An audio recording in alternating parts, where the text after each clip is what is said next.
گاؤں کی تنگ و تاریک گلیوں میں جہاں غربت کی مٹی ہر در و دیوار پر جمی رہتی تھی، وہاں ایک معصوم سی 16 سالہ لڑکی ہینا اپنی ماں کے ساتھ رہتی تھی۔ ہینا کا باپ کئی سال پہلے ایک حادثے میں چل بسا تھا اور ماں کے کمزور کندھوں پر ساری ذمہ داریاں آ گری تھی۔ غربت اور مجبوریوں نے ان دونوں ماں بیٹی کو کچھ ایسا نچوڑا کہ سانس لینا بھی مشکل لگتا تھا۔ ہینا ابھی بچی ہی تھی، اس کے خواب کچے رنگوں کی مانند تھے۔ وہ اکثر گلی میں کھیلتی بچیوں کو دیکھ کر سوچتی کہ اس کی زندگی بھی کبھی روشن ہوگی، لیکن قسمت نے اس کے لیے کچھ اور ہی لکھ رکھا تھا۔ ایک دن گاؤں کے سردار کی بیوی ان کے گھر آئی۔ اس نے سیدھے لفظوں میں کہا، بی بی، تمہاری بیٹی اب بڑی ہو گئی ہے اور میاں غلام علی نے ارادہ کیا ہے کہ وہ اسے بیاہ لیں گے۔ یہ خبر ہینا کی ماں پر بجلی بن کر گری۔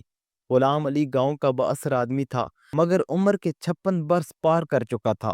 بیوی کئی برس پہلے فوت ہو چکی تھی، بچے اپنے گھروں میں مصروف تھے۔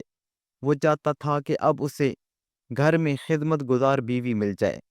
ہینا کی ماں نے کہا، باجی، یہ بچی ہے ابھی، اس کا کیا بنے گا؟ لیکن سردارنی کی لہجے میں سختی تھی۔ غلام علی تمہاری مدد کریں گے، قرض بھی اتار دیں گے اور تمہاری جھونپڑی بھی مرمت ہو جائے گی، انکار کی گنجائش نہیں۔ یوں وہ فیصلہ سنا دیا گیا جس نے ہینا کی دنیا اجاڑ دی۔ شادی کی رات ہینا نے سرخ جوڑا پہنا تو یوں لگا جیسے کسی پھول کو خزاں کی ہوا میں ڈال دیا گیا ہو۔ اس کی آنکھوں میں آنسو، دل میں خوف اور وجود میں لرزہ۔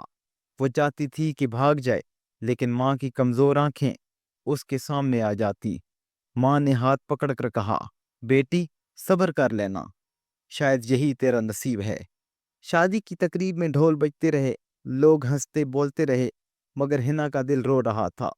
غلام علی نے اسے دیکھا تو خوشی اس کی آنکھوں میں جھلک رہی تھی، لیکن ہینا کو وہ خوشی زہر لگ رہی تھی۔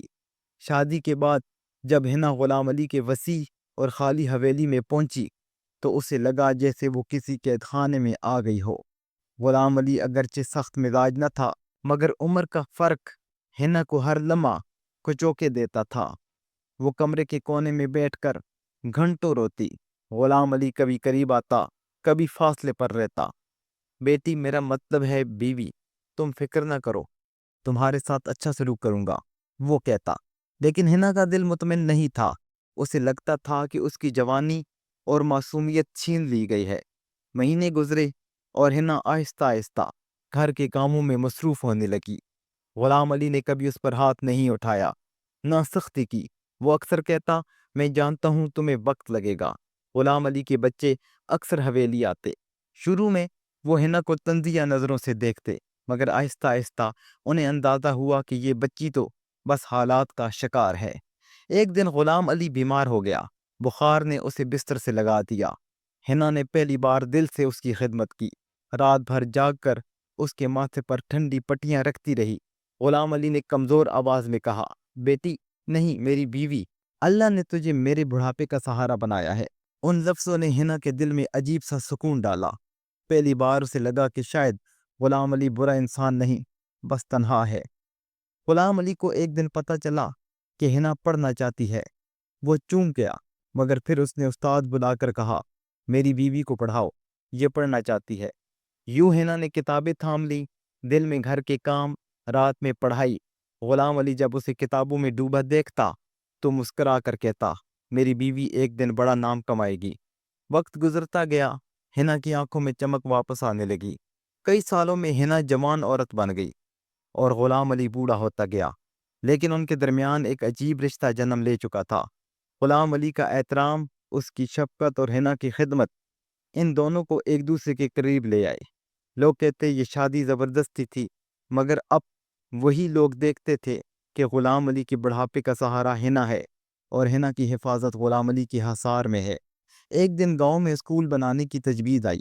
غلام علی نے سب کے سامنے کہا، یہ کام میری بیوی کرے گی۔ یوں ہینا نے گاؤں کی پہلی معلمہ کا کردار سنبھال دیا۔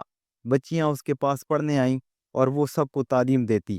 ہینا کو لگنے لگا کہ شاید اس کی زندگی کا مقصد یہی تھا۔ سال گزرتے گئے، غلام علی مزید بوڑھا اور کمزور ہو گیا۔ ایک دن اس نے ہنا کا ہاتھ پکڑ کر کہا، میں نے تجھے زبردستی پایا مگر تو نے مجھے دل سے قبول کر لیا، تمہارا شکریہ۔ اس کی آنکھوں میں آنسو تھے۔ چند مہینے بعد غلام علی کا انتقال ہو گیا۔ حویلی کی دیواریں سنسان ہو گئیں، لیکن ہنا اکیلی نہیں تھی۔ غلام علی کے بچے جو پہلے اسے شک کی نظر سے دیکھتے تھے اب اسے اپنی ماں کا درجہ دینے لگے، اور گاؤں کے لوگ جو پہلے ترس کھاتے تھے اب عزت سے کہتے، یہ وہ عورت ہے جس نے غلام علی کے گھر کو زندگی دی اور ہمارے گاؤں کو علم دیا۔ ہینا نے اپنی زندگی کو بیوگی میں ضائع نہ کیا۔